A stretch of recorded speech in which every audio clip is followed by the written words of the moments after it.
One of the hardest achievements the RE2 Remake has to offer is widely known as the Minimalist Challenge, prohibiting any use of the all-loved item box throughout your playthrough. What the hell is going on?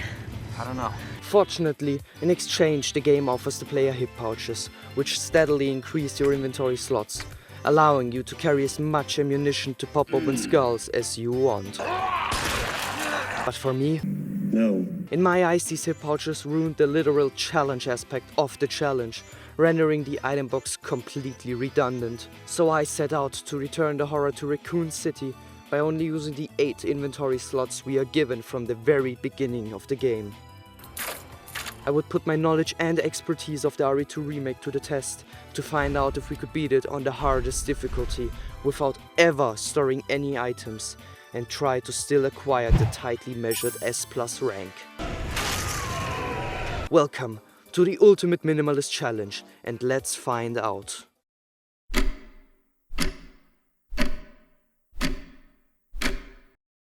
Starting our new hardcore save file, expecting the absolute worst, brings us back to the Raccoon City police station. Arriving in the main hall and crawling underneath the shutter gate, the dark atmosphere these halls had to offer immediately became physically palpable. Stumbling across a room full of corpses wasn't something I was planning to see today, but we immediately bore witness to something even worse, as we failed to save this officer from being used as a Snickers bar. Picking up his journal, it turned out that making our way back to the main hall wouldn't be easy, as a zombie who I could only assume to be Usain Bolt's son tries to send us back to the lobby. Barely saved by iframes, we stumble towards the shutter, where we feel a gentle nibble on our leg. Thinking it was over, we are saved by Giga Chat Marvin, who grants us a knife, which I may not have included in the beginning, but I'll just do it right here, was also banned from ever scraping the surface of any living or dead being. As, let's be honest, it'd be kind of unfair to just tear everything apart with the help of the FPS tech-infused Thanos knife, immediately snapping enemies out of existence. I wanted to taste the full course of the self-loathing experience. So cutting open the breaker, wandering through the creepy halls, stumbling upon an officer trying to get a deal from the vending machine, he would be left disappointed, as we remove his ability to further ingest any more food. Removing the locks from our office desk grants us the enhanced magazine for our Matilda. Combining the two right away gives us the advantages of it without one of our slots being taken away from us. Moving on, we find the spade key on the top floor. Entering the library, barely escaping an unconsensual love bite, we take her out of the race, putting 2 out of the 3 needed medallions in our pockets, as well as opening 2 spade key doors. On the second floor, another upgrade is presented to us. This time it was a muffler for our weapon, which I was convinced did all the fuck nothing. Opening the last spade key door triggers the single-handedly most important mechanic of the entire run. See, in RE2 Remake, once you have used the key item to its full extent, you are greeted with the option of discarding it from your inventory, returning you the space it previously occupied.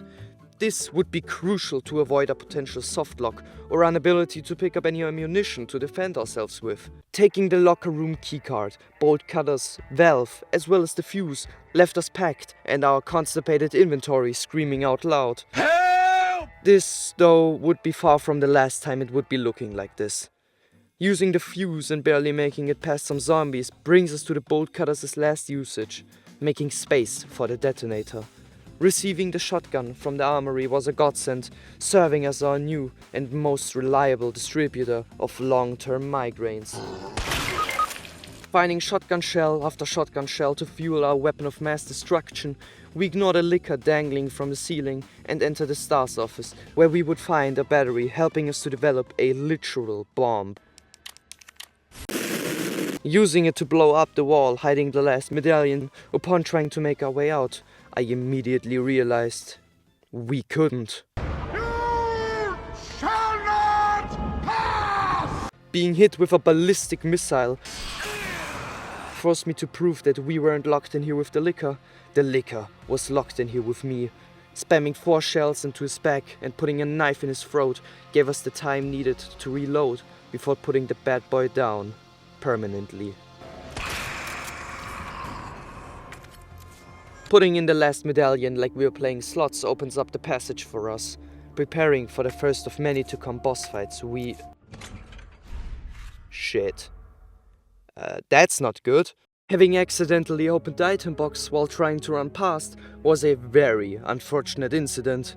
What was even more unfortunate was the fact that I hadn't saved up to this point, so I couldn't just reset and erase my mistake. You could argue that it doesn't matter, as we did not put any items into the box, but even opening it spelled failure in my book, so I did the only thing I still could in this situation.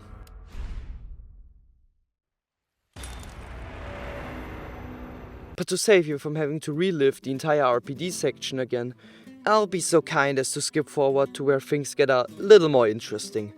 Joining the first boss fight of the run, dealing with Birkin was more a war of attrition than anything else. Shooting as many bullets into his eye as possible was all that was required to earn victory. But that doesn't mean we didn't have multiple close calls, where we barely escaped having our head be turned from solid to liquid. What made this even more nerve-wracking was the fact I still hadn't saved yet.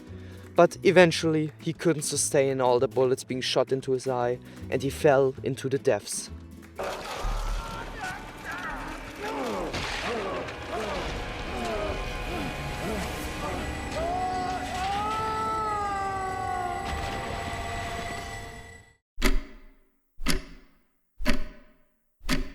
Making it to the cells, we come into contact with Ben, who had to be given detention as he broke the no screaming in the cells rule, with Mr. X carrying out the more than justified sentence.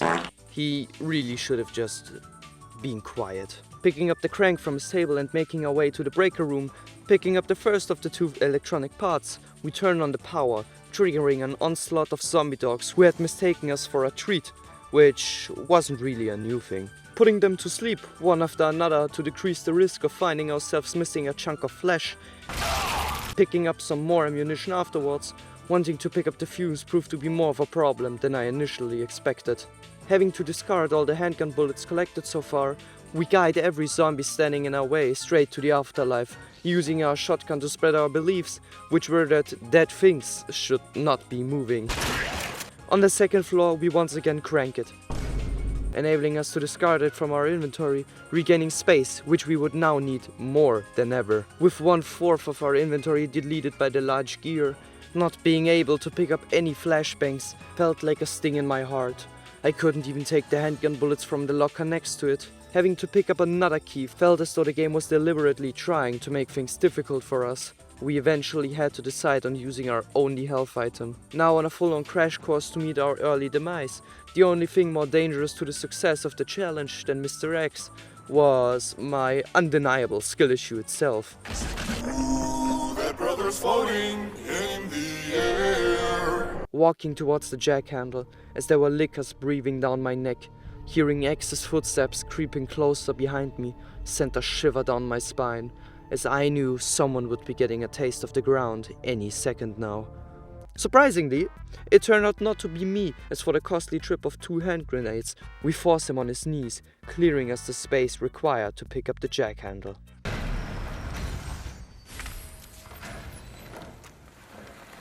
Back in the library, already having taken out all enemies earlier on, turned out to have been a smart decision, as we were able to make it through without any further problems. In the clock tower, our inventory finally gets the taste of the effects most comparable to laxatives, as we pass most of the items clogging our inventory, including the gear that had been glued to our rear since the very beginning of this nightmarish section. Picking up a large gunpowder and trying to make our way back to the cells, I decided to combine it with a high-grade one to create some more shotgun shells.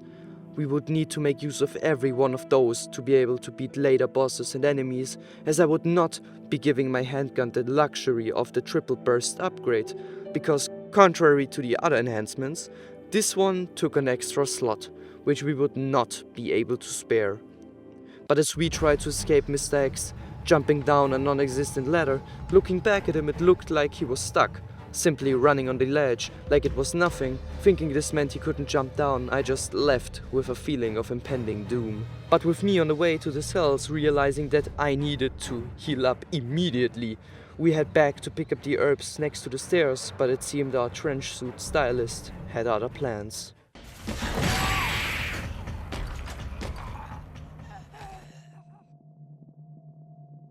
X, being the professional deceiver he is, had given me a false sense of security, just to punch it out of my face at the most opportune moment. On retry, we make it back to the garage, where I made a very sad realization. I was still carrying the club key, which forced me to head back to the RPD, where zombies as well as a bite-sized Mr. X was still roaming around. Sneaking away to the second floor of the West Wing, I used the key. It was at this moment that he knew. He fucked up. Having ran past this door countless times in my life, you would expect me to remember which key it needed. But apparently, I couldn't remember simple colors or shapes. Sprinting across the RPD once again, we this time opened the right one.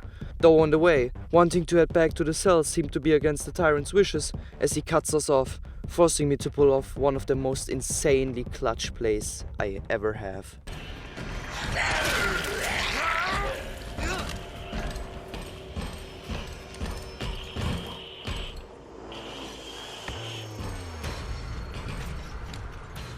Finally arriving at Ben's cell door, opening just this one somehow triggers a chain reaction, causing all of them to open up and throw dangerous amounts of zombies straight into our direction. But I had come prepared for this moment. Baiting Mr. X to break his own ankles, we run by, flashing everything remaining in our way and successfully escaping.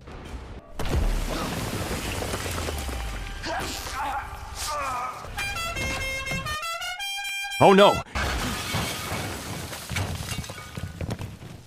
Having been saved by Ada, as a token of my gratitude, we opened the garage doors for her. With Ada leading us towards the sewers in search of Mother of the Year Annette Birkin. I don't have time for this. We got separated. Stop her before she gets away. In pursuit of Annette.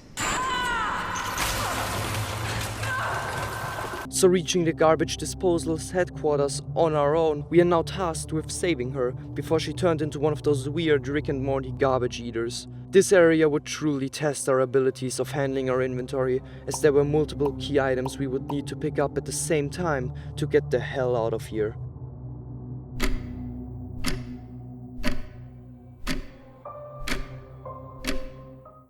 The first one was the valve handle needed to open all the doors in the area, sneaking into the G-Adult's Minecraft base, while on the way robbing every zombie of their dome, much to our devastation, wasn't to any of the participants' liking, as the G sprayed their worms in our face without my consent. Did you know that you have rights? The Constitution says you do. Having planned ahead for the guaranteed eventuality that this would happen,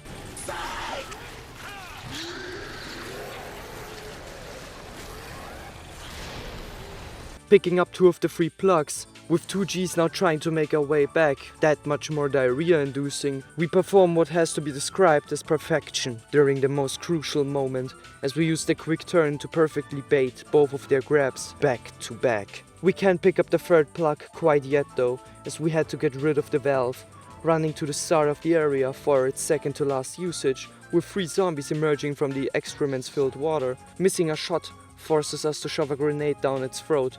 Wanting to at least take out the other one as a 1-for-1 deal, he ignores it like he had plot armor, almost throwing us to the ground in the process.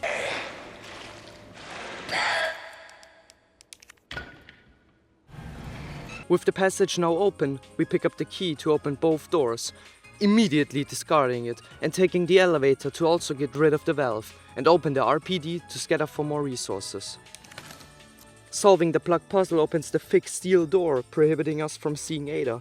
Saving before this crucial fight would prove to be one of the smartest things I had done in a while, as upon turning on the power, Birkin appears, ready for round 2. Starting the fight with some elite tier rage baiting, jumping down into the arena officially starts what I like to call the I'm not wasting a single bullet fight. You can take a wild guess as to why I decided to call it that way. I promise, you'll never figure it out. It's because for this fight we would solely be using the 5,000-pound crane made available to us to yeet Birkin off the platform. And on the occasion, ourselves. But why don't you have to shoot him, you might ask? Well, normally you are required to pump a lead into Birkin until he drops to the ground, at which point you can safely use the crane to take him out. But as you may have taken from this video, I am pretty good at dodging hulking flashy creatures, sprinting my way, and that's exactly what I would be doing in this fight. Activating the crane, we wait for our method of baptizing Birkin to ready up, all the while trying not to be slapped across the arena, which still did happen sometimes. But once the crane was ready for action, it was time to lock in.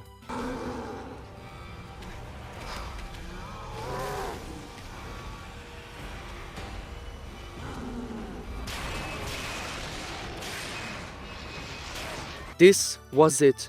The strategy worked, and now it was only a matter of time until we perfected it. An admittedly longer time than I anticipated, as I died.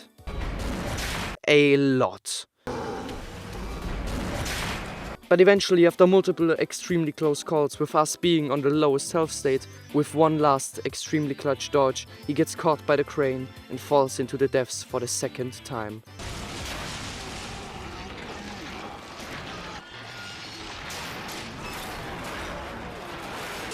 Progressing on, saving Ada, who seemed to be in just as terrible of a condition as I was. She guides us towards the cable car, gladly opening it up for us as a payback for the whole garage ordeal. And this is where we would travel towards the last location of the game, the nest.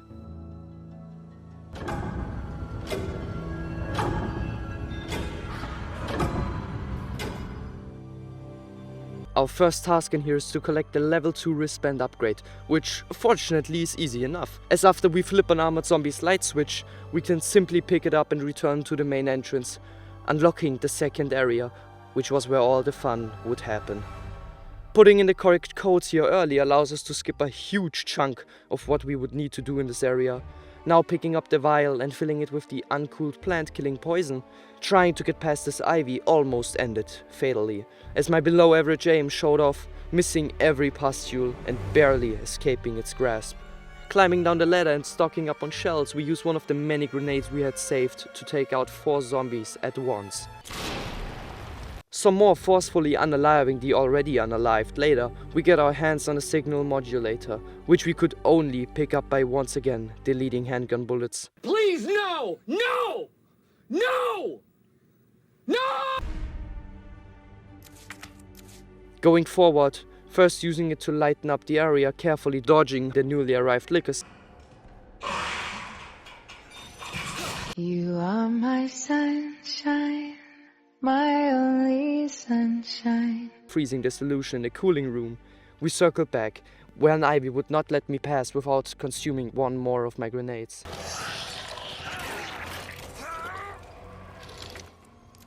And that's exactly why I keep an extra pair of those on me at all times.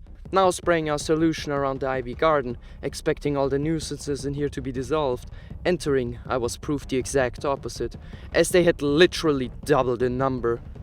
This, in addition to Mr. X, who appeared after we pick up the last wristband upgrade, was a recipe for disaster. Which is exactly what ensued. Trying to run away, failing to shoot the ivy's weak spot snowballed into a loss of everything. As we used both our remaining grenades, almost being eaten up twice without any more self-defense items to our name.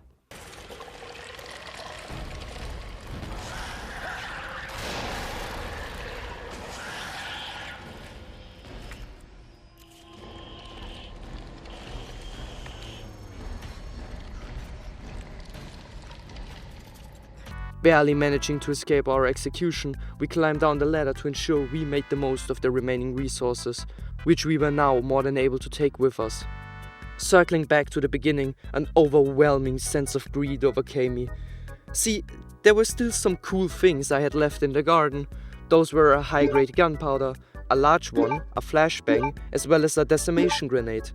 I could just walk up to the 3rd stage Birkin boss fight, but I needed them, and without any more self-defense items to my name, I was ready to lose it all.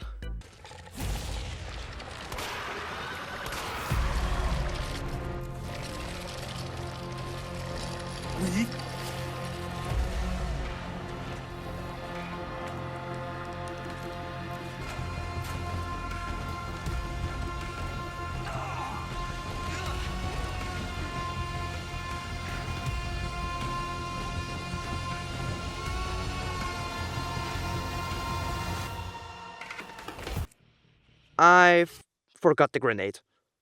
Fuck!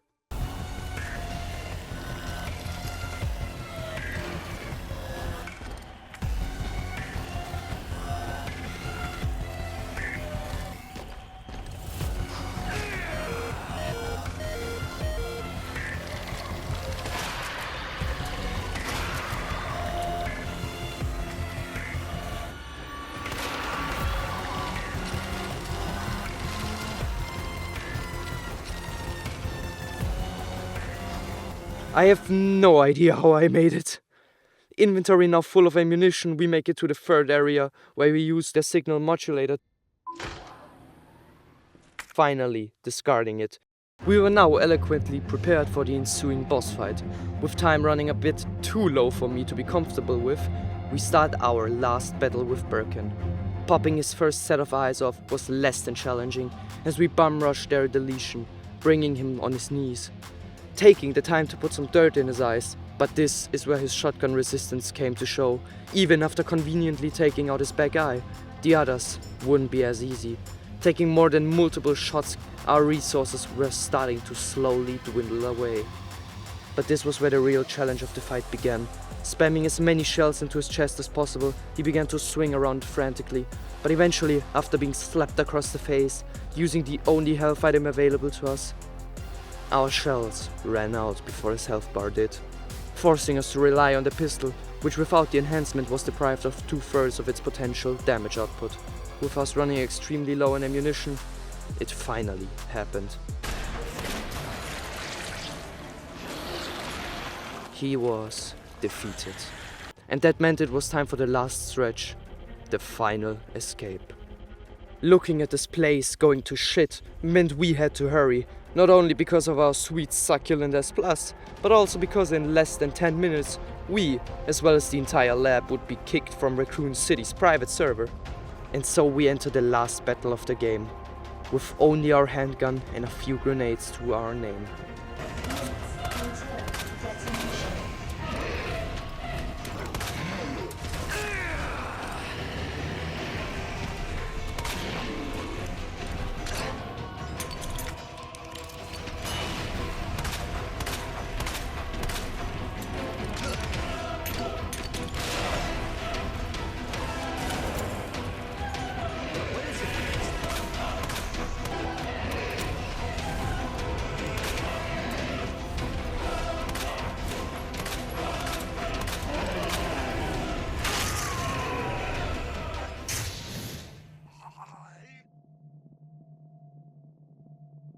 Yeah, it's rewind time.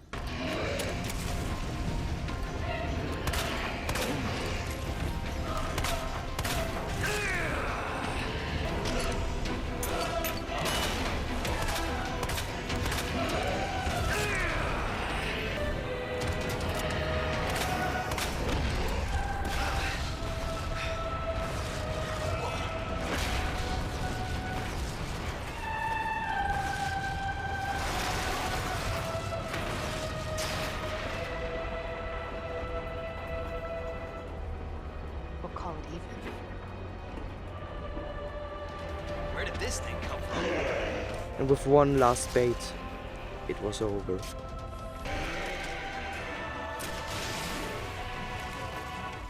And as the Tyrant took a bow for the last time, we made our way towards the end of the challenge.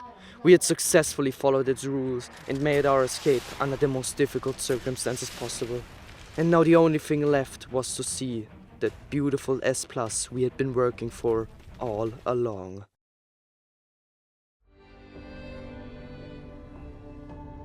And just like that, it was over. So, can you beat the ultimate minimalist challenge and still receive an S+ rank? Yes, you can. But it's extremely difficult. The only reason I was able to do it was because I knew most of the game's item spawns and spots from memory, and even with that knowledge there were parts of the game I only barely got past. But with that, I hope you enjoyed the video, and I'll see you next time, where we will once again step up the sheer amount of difficulty you can play a Resident Evil game under.